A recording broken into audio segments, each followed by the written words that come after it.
तर शब्दामध्ये उत्तर देऊन चालणार नाही तसा आवाज काढावा लागतो। ठाकरे यांच्या भाजपवरील टीकेवर बोलताना नारायण राणे यांनी हे वक्तव्य केलं। ठाकरेंनी केलेल्या टीकेमुळे मला चीड आल्याचं देखील नारायण राणे म्हणाले। ही शिवसेना प्रमुखांनी भूमिपुत्रांच्या न्याय हक्कासाठी स्थापन केली, तिला जन्म दिला। त्या शिवसेनेला तुम्ही नकली म्हणता? अरे नकली शिवसेना म्हणाले ती काय तुमची डिग्री आहे की काय? ही काय तुमची डिग्री आहे? ही नकली आहे पण आहे। मग त्यांचे दुसरे पार्टनर आले, खंडेडीखोर पक्षाचे दुसरे नेते अमित शहा, ते बोलून गेले शिवसेना नकली आहे।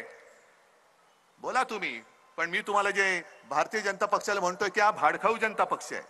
भले आमची तुम्ही नकली सेना म्हणून जी चेष्टा टिंगल टवळी करताय, पण अमित शहाजी तुमच्या गाडीमध्ये अस्सल भाजपाचे लोक किती राहिलेत बघा का? सगळ्यात तुमच्या स्टेपने आतमध्ये बसलेले आहेत। म्हणून मी यांना भाडखाऊ म्हणतो, कारण त्यांचं स्वतःचं कोणीच नाहीये। सगळे याला फोड त्याला फोड त्याला फोड। भाजप म्हणजे भाडखाऊ बेकड, मुख्यमंत्री झालं भाडखाऊ मंत्री, भ्रष्ट, सेना, हे शब्द माझ्या पक्षाच्या नेत्यांना बोलले। खरंच मला एवढी चीड आहे। हा शब्द बेकड शब्दाचं उत्तर शब्दामध्ये देऊन उपयोग, तसा आवाज काढायला लागतो।